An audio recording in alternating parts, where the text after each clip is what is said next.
anyone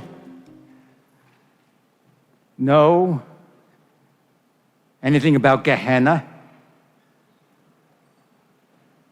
What do you think it means? Well, yeah, it has the connotation of hell, but when Jesus used Gehenna as his example of hell, it was an ancient place where the people who lived in Palestine before the Jews, they offered up babies in sacrifice. And then they would throw the babies into Gehenna, and there was a fire there that consumed the bodies of the babies offered in sacrifice.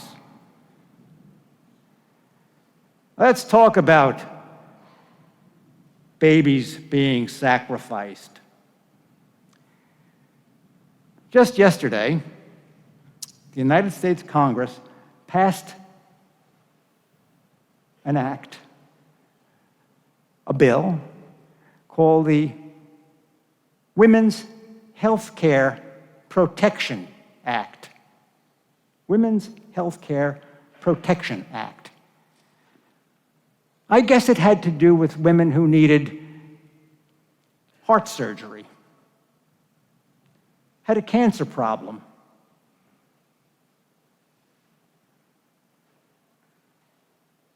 No, that's what most of us think of when we think about health care.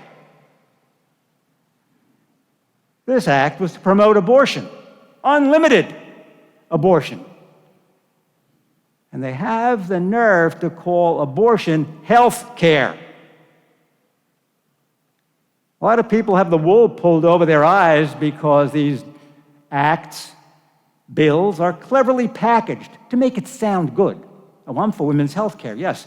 If a woman needs a hysterectomy, of course she should get it.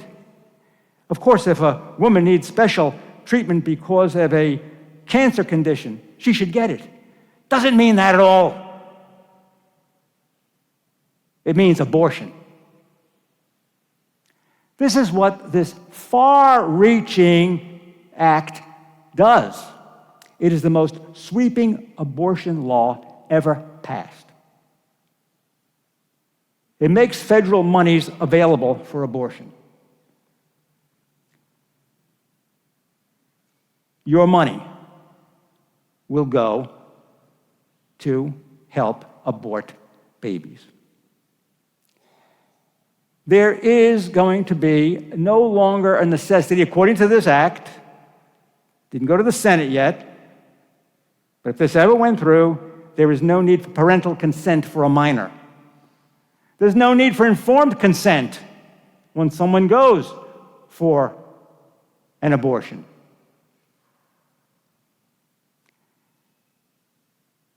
It forces doctors and nurses to perform abortions. And it forces businesses and insurance companies to provide for abortion. It even removes any state restrictions. So many states have restrictions on abortion. Maybe first trimester would wipe that all away too. We would be like New York State. Abortion from beginning to the end of a pregnancy, even partial birth abortion. You know what the vote was? Let me tell you what the vote was. It was 217 to 211. Every Democrat voted for it bar one. Representative Cuellar from Texas. Do you think any of them may have been Catholic? How about just being Christian? How about just being a human being who wants to follow the science? What do you think it is in the womb? We have the ultrasound. We can see right away it's a baby. It's amazing how people want to follow the science when it's their science. The bill was promoted by the president and Mrs. Pelosi. I heard they were Catholic. I heard. Rumor rumor has it. Why is this bill being pushed now? Well, because there is a fear that Roe v. Wade may be overturned. The Supreme Court will begin hearing the case of Dodd versus Jackson Healthcare December the 1st. Some feel that, indeed, the Supreme Court may overturn Roe v. Wade. So what they want to do now is this. They want to codify the law that gives widespread abortion to every woman in the United States. When we talk about Roe v. Wade, you see, people don't know this. You know it. Roe v. Wade is opinion. It's Supreme Court opinion. If a law becomes codified, if it passes through Congress, Senate, signed by the President, that becomes the law of the land. And that's why this piece of legislation is designed to what? It is designed to take away any restrictions that a state may have regarding abortion. Now, do I think that the court will overturn Roe v. Wade? I'm not sure. Of course, I have great confidence in, what is it, 5 Catholic justices on the court? Gorsuch is not Catholic, but he's a high Episcopalian, and he has Catholic in his background. I wonder. You see, there is an argument, really a ridiculous argument, where people will say, well, you know, the law for abortion, the Supreme Court decision, Roe v. Wade, it's been around so long. It's become part of America. It's what we believe about a woman's right to abort. And so they'll use a term called stare decisis. And that means let it stand, because it's been around for so long. Now, that is absolutely absurd. You see, Roe v. Wade was wrongly decided. Any lawyer, matter of fact, any high school student, can say there's no place in the Constitution that allows for abortion. There is none. 14th Amendment does not allow for it. Justice Blackmun said, it's somewhere in the penumbras. You know what that means? It's somewhere in the shadows. Shadows? What's this, the Twilight Zone? Ooh. So it's not there. And if any of the justices on the court now say it is there, they're dead wrong. They're dead wrong. So we'll wait and see. We'll wait and see if the court has the courage to overturn something that's wrong. See, you cannot say, well, it's been wrong all these years, so let's just leave it wrong forever. Something's wrong, you got to fix it. And if you don't fix it, you are on a very slippery slope to Gehenna.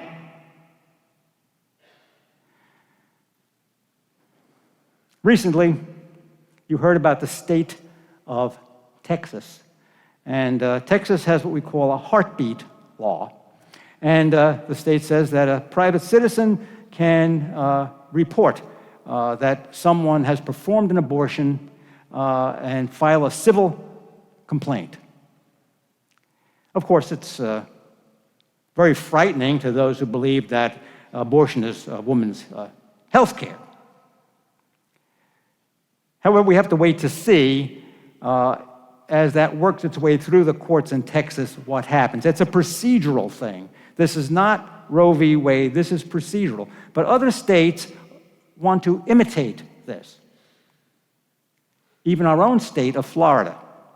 So right now, rumbling around in our state house are people that are interested in having a heartbeat law here in Florida. even if Roe v. Wade is overturned, the decision on abortion resides with each individual state. Some states will retain abortion, some states will not. But we have to be working toward making Florida a heartbeat law state. So now here comes your homework. I want you to begin to get in touch with our representatives in the State House. Okay, who are we going to get in touch with? Lauren Milo represents us. She's a very lovely lady. I just spoke with her today. Might be very good for you to drop Lauren an email or a letter or a text, whatever you feel comfortable with. Lauren Milo, she is our representative here in this district. For those people who live in East Naples, the representative is David Bolsonaro. I spoke with David just a few days ago, another very fine man. So if you come from East Naples and you're one of his constituents, drop him a note, an email, a text, whatever you're comfortable with. And then we also have our state senator, Kathleen Posidomo. Get in touch with Kathleen. Let her know your feelings about Florida having a heartbeat law. Now, a lot of politicians, and believe me, since I'm not a political person, I've had to come to understand how politicians work, right? Sometimes a law has to be massaged, right? You have to be able to give and take. So if somebody says to you, well, I'm against abortion, but I'm just a little bit uncomfortable with this part of the proposed legislation, just ask them, well, what do you suggest we do to make it more acceptable? You see, we have to work together with the politicians, and we have to encourage them to do the right thing.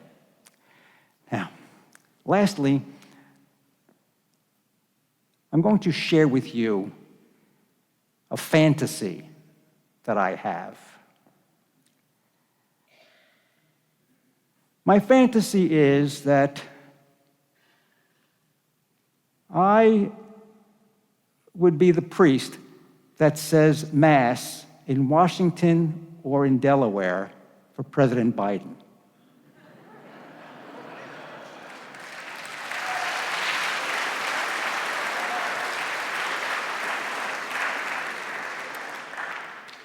Or for Madam Pelosi, wherever she goes to church. And you know what I would do?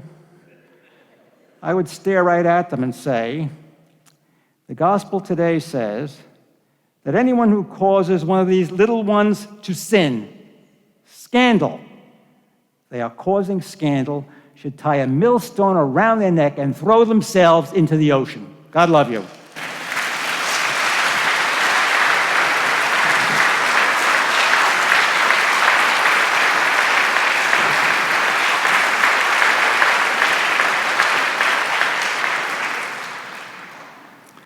Keep me in your prayers.